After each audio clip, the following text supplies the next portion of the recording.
Welcome to Humans of Business, the podcast where we uncover the human side of successful businesses. Here we speak with business leaders about the human traits that fuel success and how embracing who we are can shape the way we do business. Every business starts with a human, so let's learn from real humans, one story at a time. My name is Yuri. I help people and brands shine through communities and personal connections.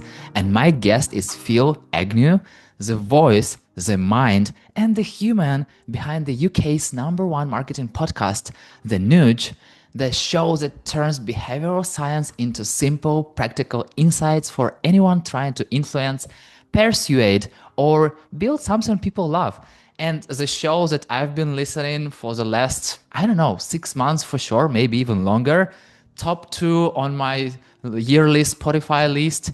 And I can tell you, I've came back already to all the episodes by October 2024. So anyone who wants to learn a ton about marketing, go do it right now. Go listen to the show, go connect with Phill. And yeah, Phill, super happy to meet you. Super happy to have this conversation with you.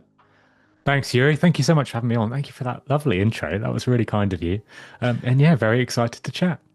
It's a really weird feeling I have right now because usually I hear your voice in the headphones and there is no opportunity to talk to you. So usually it's your conversation with someone and I'm there like a fly on the wall learning some things. But now, yeah, I'm super happy. Okay. So emotions out. Let's talk. So tell me one thing about you that I can't find on your LinkedIn profile or Nudge podcast. Wow, one thing about me you can't find. I sometimes talk about this. I do love running. That's probably something which is a bit unique to me, which I don't talk about on the show. I like to go on a run a day, but that's kind of dull, isn't it? That's the sort of thing that you say when you're in an interview and they ask you if you've got any weaknesses, and you say, "Well, my only weakness is my lack of Yeah, weaknesses." exactly.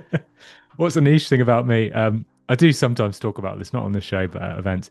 I'm an intensely curious person. I sort of spent my childhood pushing the limits of the things I could do. Most kids end up sort of smoking and joining rock bands when they do that sort of thing. But for me, it was more about editing Wikipedia. I got into a real phase when I was a kid of editing Wikipedia articles, and probably the most interesting, most successful edit I ever did. And I should say, this isn't editing Wikipedia articles correctly to put on accurate information. This is editing it incorrectly to build my name into the history of certain famous landmarks. So I would edit, for example, the architecture of the House of Parliament in the UK. And so it was by Phill Agnew. Or the most successful one that I did was Barcelona's stadium in the new camp. I still Are feel bad there for this. are But there I, any of those editings still out there on Wikipedia? This one was close, Yuri. So I edited the architect of the new camp. So it wasn't the correct architects, who I'm ashamed to say I don't even remember their names. But it said it was a Felipe Pedro Agnew. Awful, awful way of taking my Anglican name and trying to make it Spanish sounding. But that really lasted. And that was up on Wikipedia for like 6 months, 6 years, maybe even longer. It was there for such a long time that other websites started to cite that as the correct source. And so if you search Felipe Pedro Agnew at the moment, you'll still see some websites which say this person built Barcelona's stadium, which is a huge stadium. This is a really, really important stadium. It's now been rebuilt, so it now has new architects as well. But if you go on my favorite one is there's a website for a musical tour of Barcelona where you can get a tour of all of the musical history of Barcelona. And the tour guide there has a section on the new camp, and it still references me as the architect. So if you're on a musical tour of Barcelona at the moment, you might be being told a fib, which is that I built the stadium that I definitely didn't. Oh my God, it's so crazy. And it was before an AI. Now with AI, it's so Yeah, much easier to create whatever you want and to yeah. become whatever you want. And I think like, oh my God, it's crazy. And so, okay, so you've done this, you've put your name in the history already by like editing Wikipedia articles. And also I'm curious, did you edit Wikipedia articles like real? Like, did you, I No, mean, like in a no. way, Well, we should. I mean, I feel. Firstly, I want to say I was a child when this happened. I was just a poor little young teenager. I didn't know any better. Nobody should do this. This is a bad thing to do. And Wikipedia is great. I love that site, and it's edited so well. And you're just causing editors. I think they're also much better at picking up on it now, because they'll know if somebody who's just editing something who's never edited anything before, they're basically doing what I was doing. So it's almost impossible to do. And yeah, I didn't even contribute to site. I feel awful talking about this. I really shouldn't talk about this at all because it just makes me look like an awful human being. But I was just a kid with nothing else to do on in my time, and I just thought, oh, well, might do that rather than I don't know. But that's exactly how you learn. That's exactly like how curiosity brings you forward. And that's exactly, you need to try some things because when adult people tell you like, do not do this, you don't have to do this. Of course you will do this. And I feel like some people are, when growing up adults, they are still having this child mindset. And if someone tells them not to do something, they will definitely do. And I feel like it's also a lot about in this marketing, when the people do not buy this item or do not go through this page and people like click, click, click and go buy this item, which is still crazy. But like they clearly tell you, do not do this. Anyway, they do this.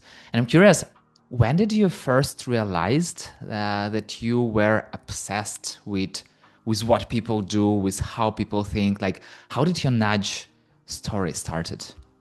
Well, I was an awful marketer, is the answer to that, Yuri. I started my job, I studied marketing. I was one of the few people in marketing who actually bothered to study it, which I don't think I would necessarily recommend. I think you can learn more about marketing from doing completely adjacent things. Like an engineer is, in some ways, a better marketer. I think a psychologist is, in many ways, a better marketer. But I studied marketing.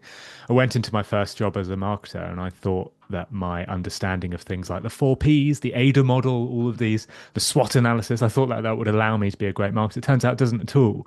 Because what happens when you start a marketing job and you're helping a company try and market their products, sell their services, is that you're asked to persuade people. You are in the decision-making industry. You are trying to change the behavior of people so that they become more likely to buy your brand, more likely to stick with your brand, less likely to churn. And changing people's behavior is very, very difficult. And I was awful at it. I couldn't write an email subject line that got people to click. I couldn't write a blog that got people to convert. I couldn't help our sales team create sales decks, which got big clients to buy. And I was pretty useless at my job. And eventually I stumbled upon the world of behavioral science. I discovered Robert Cialdini's brilliant book, Influence. We did a bit of work with Richard Shotton at the company I was working at and read his fantastic books. I was introduced to Rory Sutherland, Tali Sherritt, Jonah Berger, all these amazing researchers and authors who have really helped progress this world of behavioral science and help us understand how people make decisions. And then I, as a marketer, started to apply those principles to my work and found that they worked. I found that if you talk about how many other people have bought this product, you become more popular to a wider group of people. That's social proof. How if you give somebody a free gift before asking to make a request, they're more likely to agree to that request. That's reciprocity. How if you talk about things, how things are in a scarce demand, they become more popular because we prefer scarce items. And I applied all of that to my work and eventually decided, as all narcissistic white men tend to do, that at some stage I was like, oh, I should make a podcast about this. I did genuinely think at the time that there wasn't another behavioral science podcast back in 2019. I think there were a couple, but it was very early on, so there weren't many. So I built Nudge back in 2019, and today it is the UK's #1 marketing podcast. What happens to those podcasts that you've been kind of like competing with? Are they still running? There's still the one that I really like is called Brainy Business by Melina Palmer. I think she was around in 2019 as well. Classic behavioral science podcast as well. She's out in the States and maybe caters more to the American audience, but I really liked her work. There's newsletters that have been going on for that amount of time. Caitlin Burgoyne's Why We Buy is really good.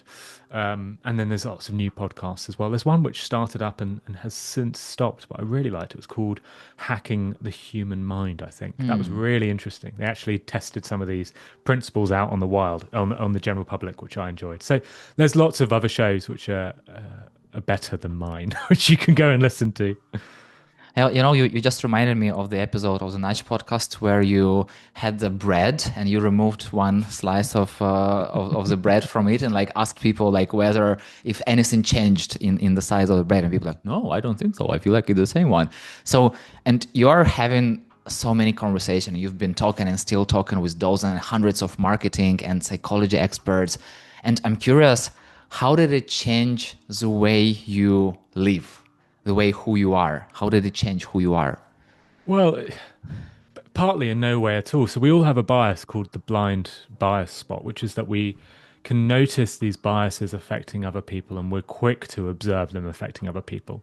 You're quick to notice that your neighbor who's just put up solar panels on their roof has only done so because 10 other houses on the street have just done it. And they might perceive that they're doing that purely for their own rational reasons, but of course they're being persuaded by others. You're quick to notice why your dad, who's just bought an electric car, has not done so because he's done painstaking research on the validity of a product like that. They're doing it because his best friend just bought one as well. You're quick to notice these biases in others, and yet we're really bad at noticing them ourselves. We're really bad at understanding our behavior and understanding why we made the decisions we do. So I like to think that I have total free will, that I wear the clothes that I purely want to wear, that I've run the career that I want to. But of course, it's not the case. We're copycats, so we copy the mentality of the herd and of idols. So there's a brilliant book called Wanting by Luke Burgess, where he calls these models. We follow lots of models, individuals in our life who we aspire to be like, and we copy the behavior of them. That's very common. We're attracted to scarce items. We are persuaded by people who are similar to us.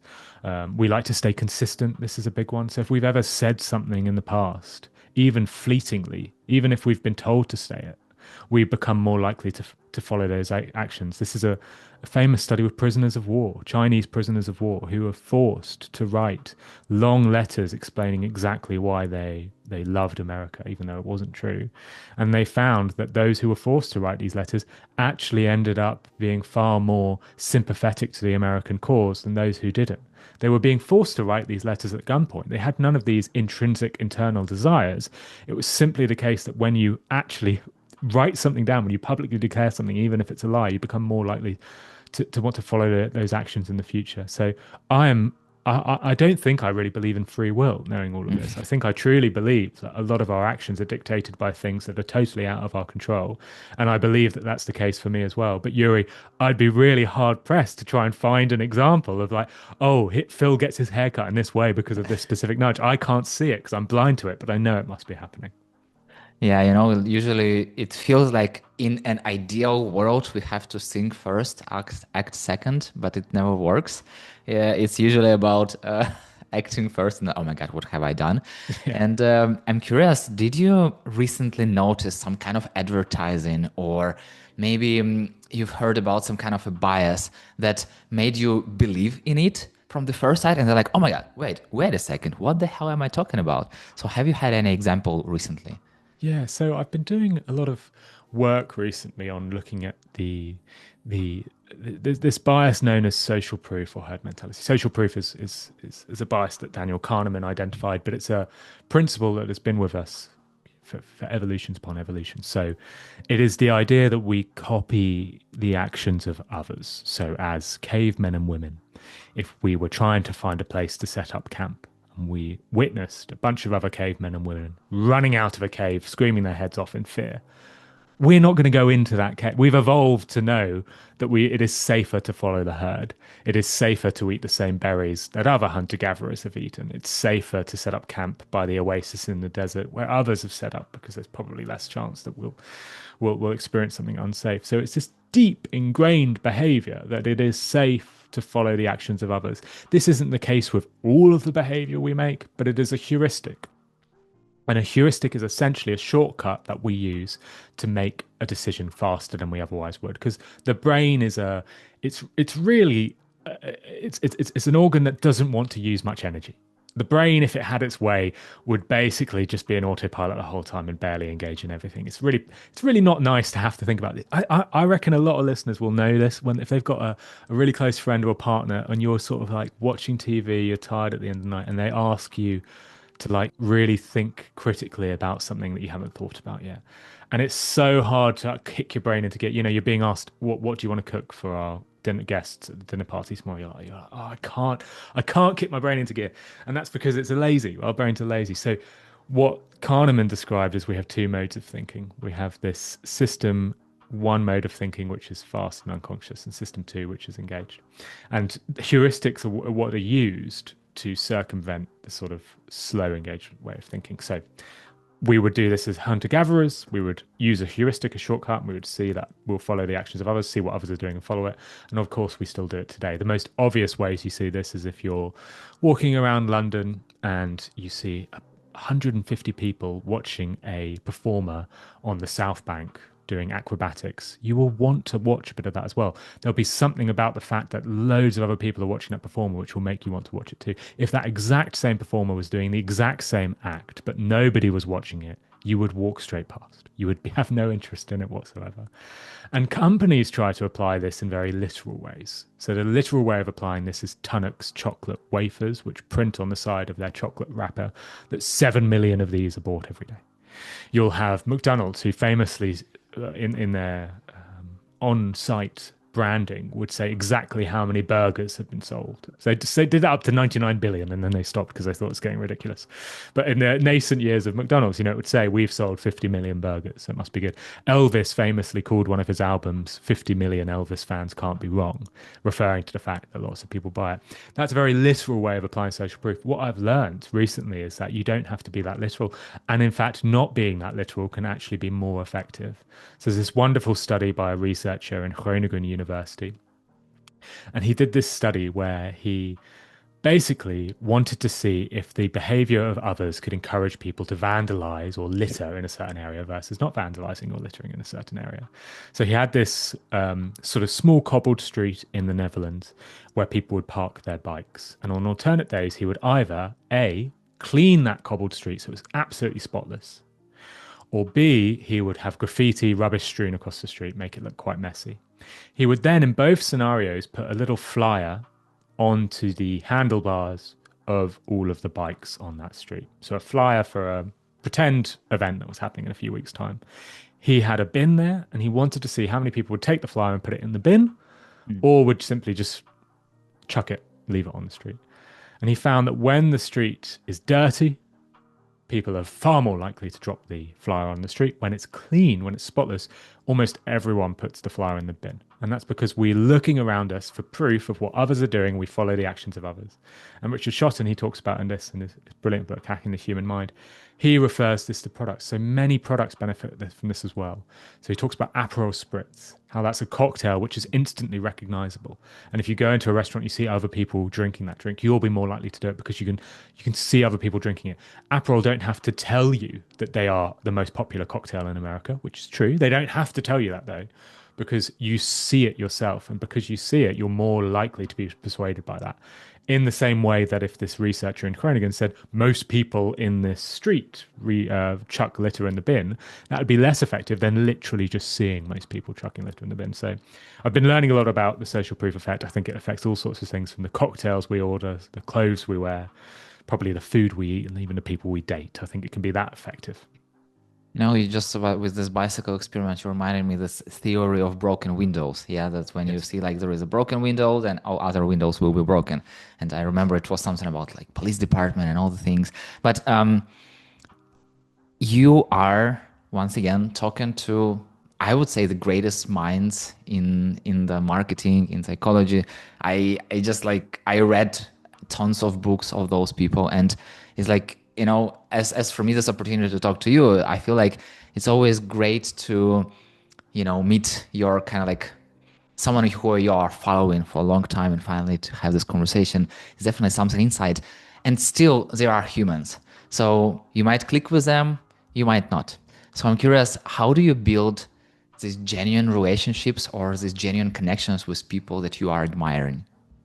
Well, I don't know if I do manage to build genuine relationships. I mean, let's be honest, if we're talking, this is a show called Humans. I think we know that real relationships, they come out of a lot of work and time, and there's a reason why we feel closer to people who we grew up with, and there's a reason why we feel closer to people who we've spent a lot of time. We've gone through stressful things with them. If you overcome these things, you're close to people. We could get into that, but that's sort of obvious. I think more interestingly is with how I persuade people to come on the show is quite, I've got quite a tailored email, which is really pulling on a lot of different psychological biases, which is designed to persuade them. So I start the email by talking explicitly about social proof. I say Nudge is one of the UK's, if not the UK's #1 marketing podcast. I then link to a site which proves that as well. I include more often than not. So I think there's a lot of lack of trust on emails, and also there's a lot of lack of effort on emails as well. So if you think about sending an email, it's very easy for me to email 50 people straight away, use an AI prompt, send a blanket email to all those 50 people. What happens is that becomes the norm, and that becomes undistinctive because you're constantly getting messages like that.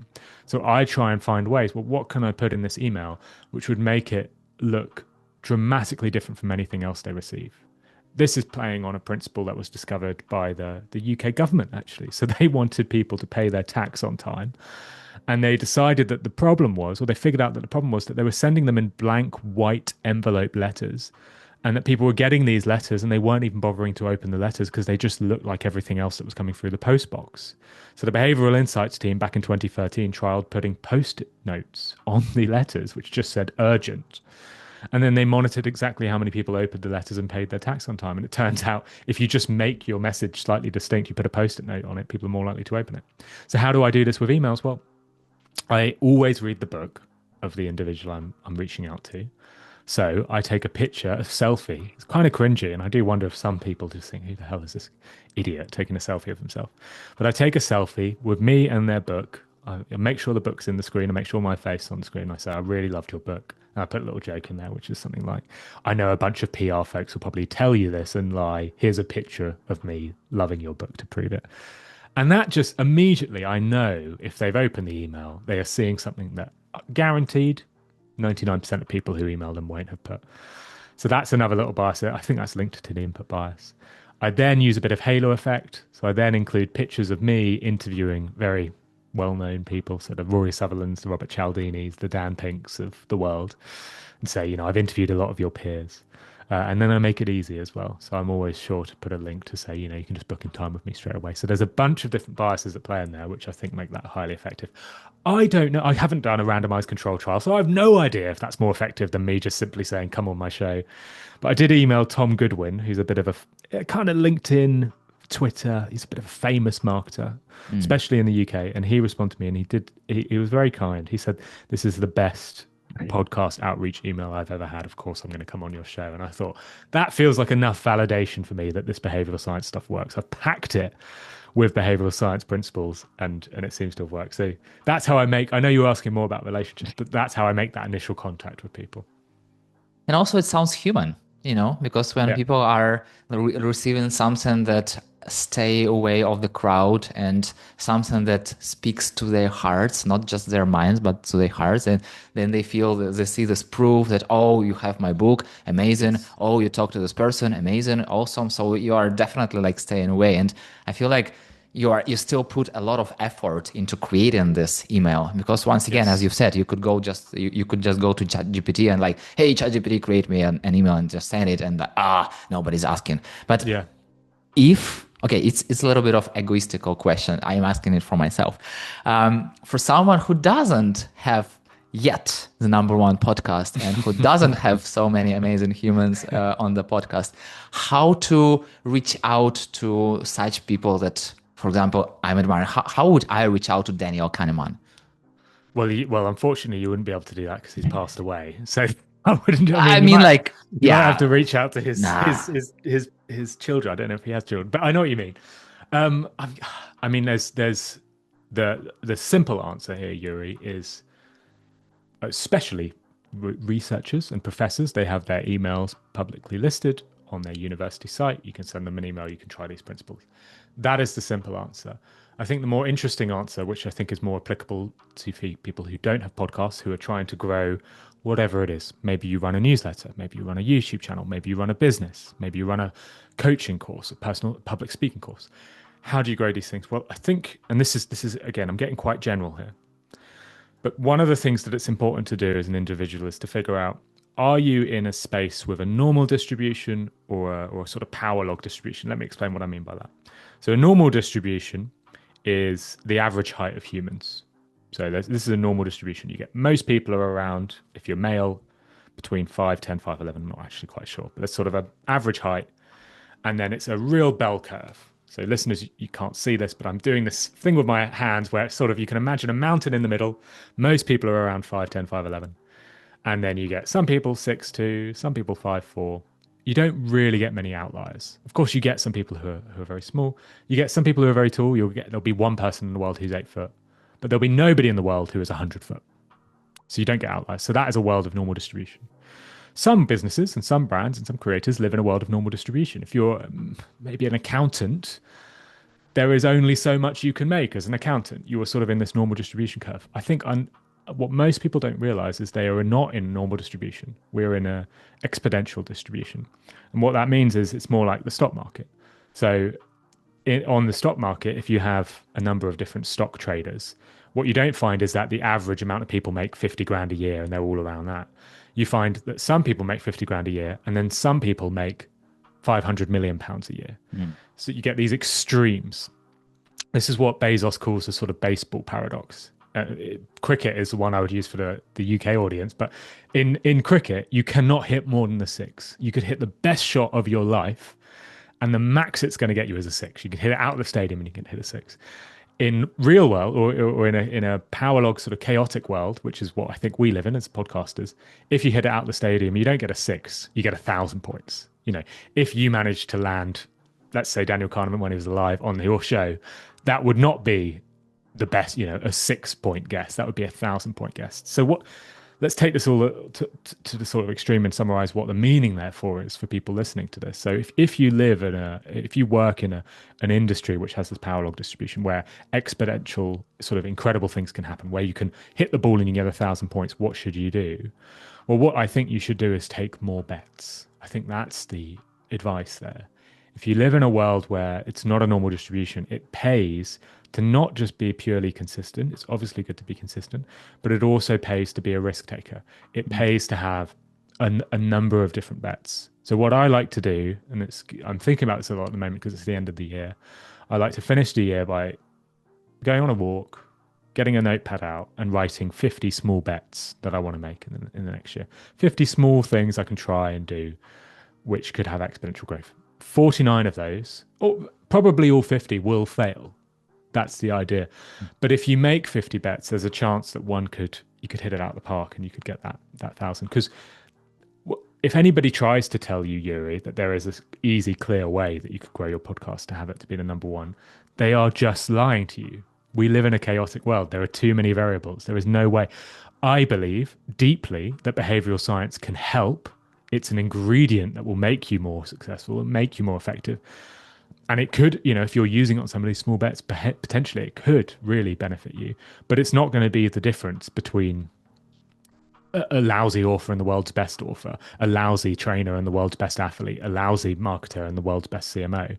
The difference between that is probably something more chaotic. It's a chance encounter. It's someone they met. It's something they did. It's a talk they gave. It's a person they had on the show. It's whatever it might be. So that would be my advice: is think about the bets you can make. Think about the things you can try that you wouldn't otherwise, the connections you can make. And it's general and it's open-ended, but I think that's it. We live in a world where you can score 1,000 points if you get the right person on. Try and score 1,000 points. Don't be consistent. Don't always go for a 4-pointer. Or if you are not hitting at all, because I feel like many people are just thinking about hitting and like they're thinking about choosing like what bets to do, and then they never done this. And also, like, to a point, I feel like when you are doing these 50 bets, you figure out some more, just even if they won't work, all those 50 won't work, you will figure out like 1 or 2 or maybe 5 that will work, and they will also move you forward. And I feel like it's all about like trying, and I feel like also doing a lot of failures. And I'm curious, how do you feel about making mistakes? Well, yeah, I mean, everybody on this show should say the same answer, which is you have to fail in order to learn how to succeed. It's failure is a part of success. It's one thing to say that. It is another to experience. It is horrible to actually experience failure. So we do have to get used to it. And that's why this 50 bets idea is a nice way to look at it, because it takes the pain out of failure if it's just 50 small things. It doesn't matter as much. If it's one big thing, failing on that feels heartbreaking. If it's one of 50, it seems like a rounding error. It doesn't really matter.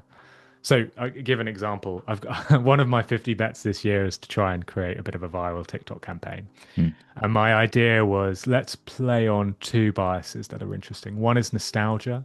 So people have a preference for things that they remember, they can remember growing up. I've thought about that a lot. There's a lot of research to show that. And the other is this sort of input bias. We like people who do challenges, who commit to something in the long term. We like people who are showing public commitment, have skin in the game, sort of thing.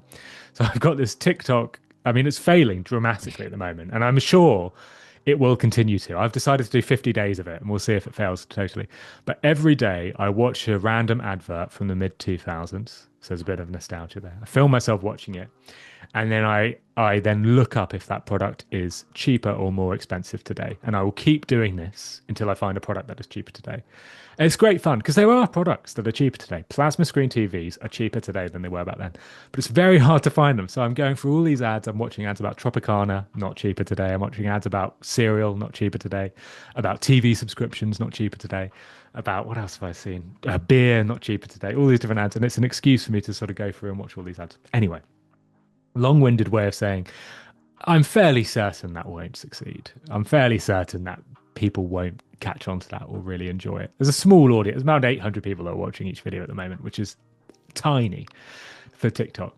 But there's a chance. And because it's one of 50 things, it doesn't really matter. It takes me 20 minutes a week and it's just a tiny thing. So it's easier to fail if it's a small thing like that. It's much harder if I'd say, for example, spent the past 6 months working on a series of 4 YouTube videos, which I put all my time and money and effort into, and that had failed. That would have been harder. And sometimes you do have to do that. Sometimes you have to make bigger bets, but it's less painful if it's a smaller one.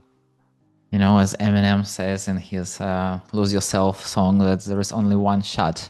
And Well, but hear, Eminem's wrong there, isn't he? Because there's not just you've actually got. Well, my point is you've got millions of shots.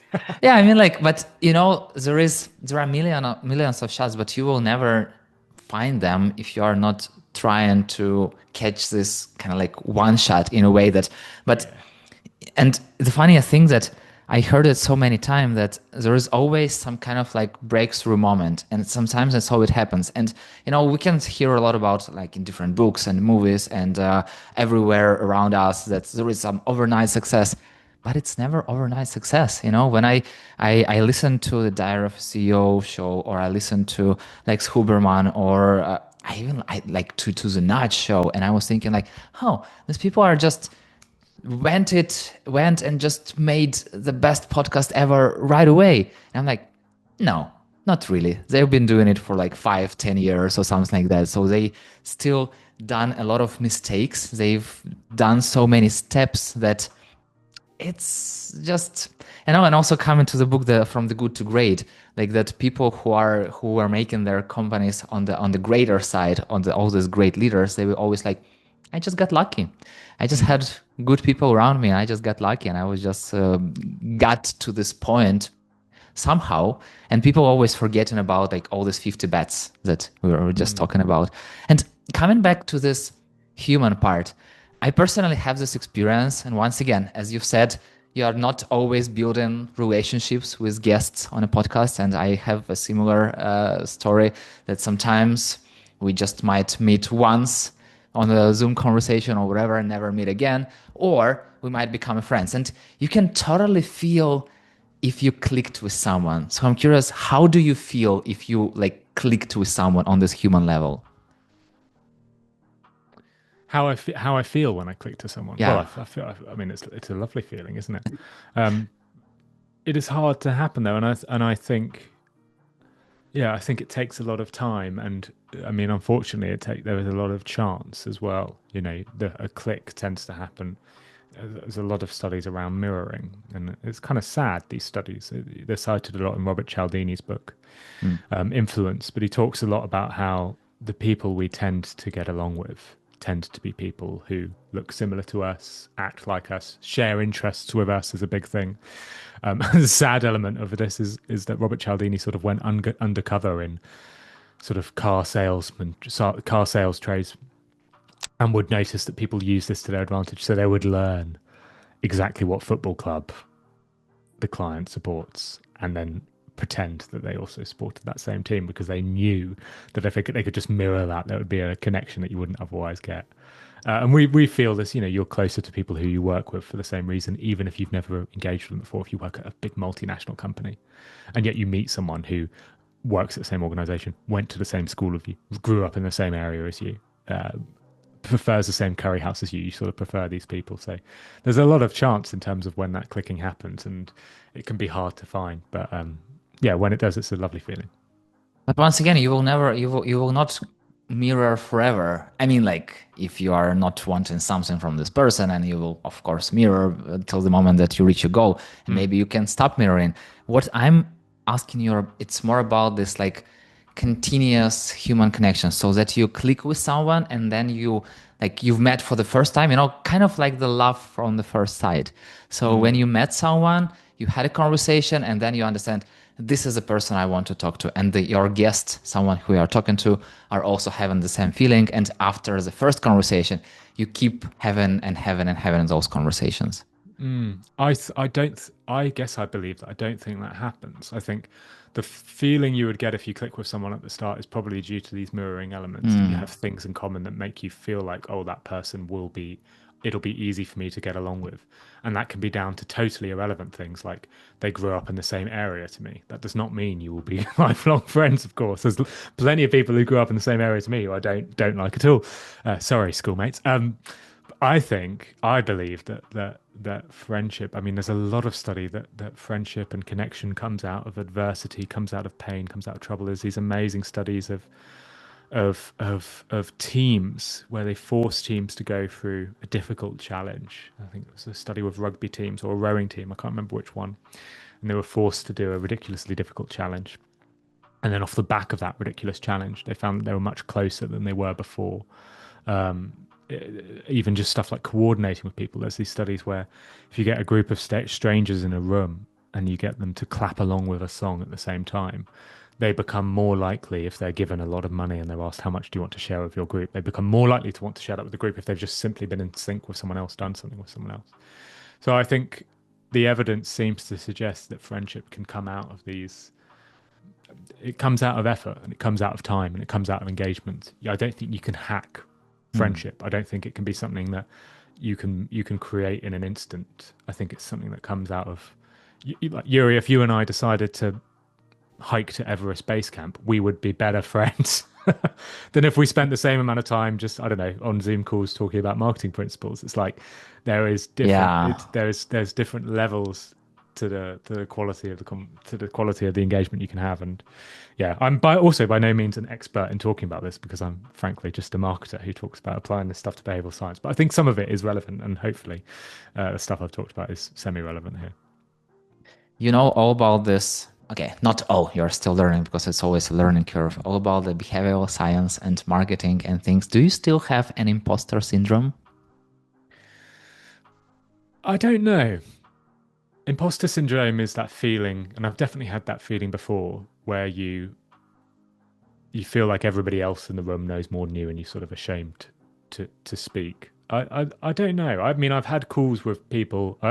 Every call I go on is with someone who's vastly more experienced and more intelligent than me, and yet I wouldn't say I feel crippled by those conversations. I remember my first boss at the first company would he would set an example by asking what he would call stupid questions in a meeting. So somebody would be talking about a advertising campaign and they would use the acronym CTR, and he would just ask, what does that mean?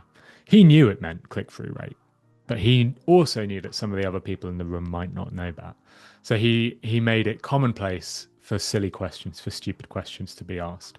And it I guess always reminded me that, when I saw him do that, there was no feeling of like, oh, this person isn't intelligent enough to be my manager, sort of thing. It was just like, oh, this person really is actually quite thoughtful. And it was a reminder that asking questions and, maybe not knowing something is not necessarily problematic. So no, I wouldn't say I feel imposter syndrome on a day-to-day basis. No, but that could dramatically change based on the environment I was in. If I was invited to go talk at the UN, I can't imagine I'd feel particularly comfortable. Yeah, I can imagine that. And to your point about this person like asking this kind of stupid question, and I feel like it's all about leadership. And when you are making a podcast and you are a host, I feel like you also have this responsibility of also asking stupid questions to your guests because they might be such amazing experts, they might know such more that they will give you all these terms, and people who are listening, they will have no idea what the hell it means. And you are in this situation that you have to ask those stupid questions to make it easier also for people to understand what the hell is going about. And I feel like it's also very hard and also important to be able to kind of like connect this super great expert mind with curious learner mind, because I can imagine if, I don't know, like a university professor will teach math to middle school children or like beginner school children, it just won't work. They know too much unless they can kind of like go back to understand like what are the level of knowledge of who they are talking to. And you've just said I don't know before that, and I'm curious, how do you feel about saying I don't know? Well, I think weakness and flaws and indecision is probably one of the most important parts of human psychology. I think you could probably look at a lot of the problems that we experience in the world, whether that be politicians or previous calamities, and it's from individuals who have had an inability to say that they don't know. But let me get into some real evidence from here that folks who are listening can rely on, because it's one thing for me to say it, it's another to actually have evidence behind it. And this really comes back to some fantastic studies that Elliot Aronson ran. Elliot Aronson is this real legendary researcher, and back in the 1960s, I believe it was a study from 1966, he ran a really fascinating study with a recording he made of a quiz contestant. And the quiz contestant would be asked a number of very difficult quiz questions. Stuff like, what's the capital of Tuvalu? What's the chemical element beneath ion on the chemical table? And this quiz contestant would get every single one of these questions correct. I think they maybe got a few wrong, but it was around a 98% accuracy. So the contestant seems highly, highly competent. It's a person that you would really admire if you saw. And then Aronson continued filming the contestant as they came off stage. And then basically what happened with the contestant, he was given a cup of coffee and he spilt the coffee down himself. So he made a bit of a fool of himself, had coffee on his nice white shirt. Aronson then showed the video of this contestant to a number of groups and groups of people. However, one group of people saw the video in full, with all of the answers answered correctly, and then one where they spilled coffee down themselves.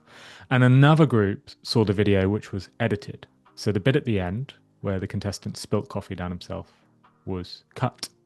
So you have essentially one group seeing a highly competent person and one group seeing a highly competent person who makes a mistake. He then asks all of the individuals who are watching these videos in both populations, how likable is that quiz contestant? And what he finds consistently, statistically significant evidence, is that the individual who makes a mistake, who showcases a flaw, showcases clumsiness, is seen as more likable. This has been proven in a number of different follow-up studies. The one that sticks in my mind is Jo Sylvester, a researcher in Wales, in Swansea University. And she got her research assistants to apply, I think it was 1,000 different jobs. And the assistants would always apply with an identical CV, except sometimes they would include a flaw, a weakness in the CV. So say, I'm great at all these things, but I really can't do JavaScript. Or sometimes they wouldn't include that flaw at all. So it would just have all the benefits, not talk about the fact that they can't do JavaScript. She found that the participants who were willing to admit to a flaw in their CV were more likely to get a call up to an interview than those who didn't admit to a flaw at all. And both of this is nonsensical. It's irrational. I shouldn't be friends with someone who spills coffee. They're more likely to burn me. I shouldn't hire someone who identifies a weakness.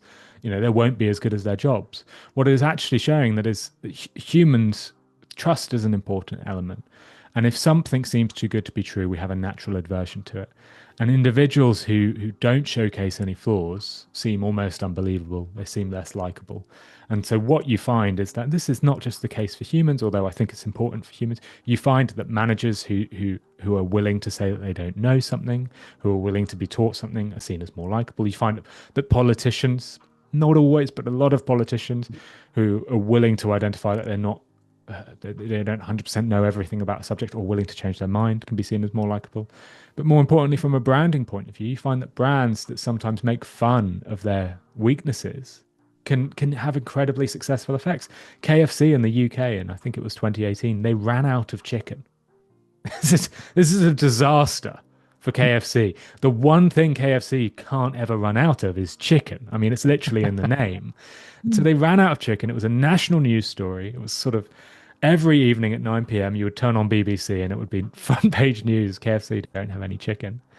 So what KFC did is they turned that clear weakness and they made light of it. They created the famous FCK campaign where they had a big picture on a lot of national billboards and newspapers where they rearranged the letters of KFC to FCK, which spells a rude word in English, or almost does if you put the U in there. And they said, FCK, we're really sorry we ran out of chicken. They owned that mistake. And that has been voted. I don't know the stats, but it was voted, I think, one of the most successful ad campaigns of all time. Avis say we're second, so we try harder. Marmite said you either love it or you hate it. Listerine is it tastes awful, but it works. Snowbird Ski Resort have this famous advert which says 1 star, too technical. It makes them more popular amongst technical readers. Bible app say have this great ad campaign which they put on the New York Tube line, which had a 1 star review, said I hate it, and it's from Satan. It's like if you poke fun at yourself, if you identify that you're not perfect, that you have a weakness, that people can hate Marmite, it becomes more popular, more likable, and it works for politicians, it works for people, it works for brands as well. You know, you reminded me like long time ago, I saw this advertisement of Lion Chocolate, and they told that if you will forgive our imperfection, we'll forgive yours. And I didn't understand it back then. I was like, I don't know, like 14 or something like that back then. I was thinking like, what the hell are you talking about? But now I totally get it, you know, like people are not perfect no matter how hard you try to be perfect. And especially brands, like they always talk about this corporate culture. We have to do like we deliver the best, but we are humans. We are making so many errors and we are doing so many mistakes that like it's okay to be okay. The question is, how do you feel about it? How do you react to it? If you like start apologizing, oh my God, I'm so sorry. It kind of like makes you feel weak. But if you're like, yeah, it's okay. It's sometimes it happens. So I totally get what you're talking about. And you know, Phil, I have so many questions and I still wish to have the sky is the limit, but time is the limit. So the final question, what is one thing that you're really good at that no one knows that you're really good at? Oh, I can pretty much name every flag. If you show me a flag, I can tell you where it's from. So that's about it. I'm quite good at capitals as well, but I don't. I know I haven't practiced that in a while, but I'm good at national flags. Where is this knowledge coming from? Oh, just a misspent youth, really. Do you want to test me, Yuri? I feel like I can't get away with saying that unless you test me. Uh, I don't have flags right now, but okay, let's imagine like blue on top and yellow on down. Well, is it that way around for Ukraine? I think it is that way around, isn't it? Exactly, Okay. exactly. That's how it Well, works. But and you that's even an know. Yeah. easy one, Yuri. So That's an easy one. it's easy. I'm from Ukraine, so like it's something that came to my mind right now. But yeah, you know, and last but not least, name two people I should have this podcast conversation with. You should talk to, I spoke about them earlier, Melinda Palmer, you'd really like. She does brainy business in the States, and Katie Bourgoin as well. She does this wonderful newsletter, Where We Buy. They would both be fantastic podcast guests. I feel like you just added me two more amazing resources to go and learn from those amazing humans. And what is the best way to connect with you? Just search for Nudge wherever you get your podcasts. After you're listening to this, you can search for Nudge, Nudge. You'll see an orange logo. That's my show, and give it a listen. And yeah, Phil, thank you so much for this conversation. And also, thank you a ton for the Nudge podcast, for being able to say, I don't know, for being able to ask stupid questions from time to time, for making it work. Because me personally, I learn so much from it. And I would say that's my number one podcast currently in the world, even those are like some huge bigger podcast, like like blah blah blah. But I don't really give a damn because your podcast is so practical. Every episode is like up to 40 minutes plus minus, and it's super fast for me because I'm usually listening in 2x, so it's usually like 15-20 minutes. It's like just the best time ever. And yeah, you just nail it. And and I specifically, I also understand how much time you put into creating those episodes, because it's not just an episode, but it's like you are having this conversation and then you also add in your experience and your like learnings and stuff. So yeah, okay, I can talk about it forever. You better stop me. But also a huge thank you for coming to my podcast to having this conversation and allowing me to get just a little, just the smallest glimpse on the human behind the podcast, and just allowing me to get to know you just a little better. So thank you very much for that. Thanks, Yuri. Thanks so much for having me. And yeah, see you in the business world. And thank you so much for listening. If you have any questions about how the community can help you reach and overcome your business goals faster, let's connect on LinkedIn and talk about it. That's it. We're done. See you in the next episode.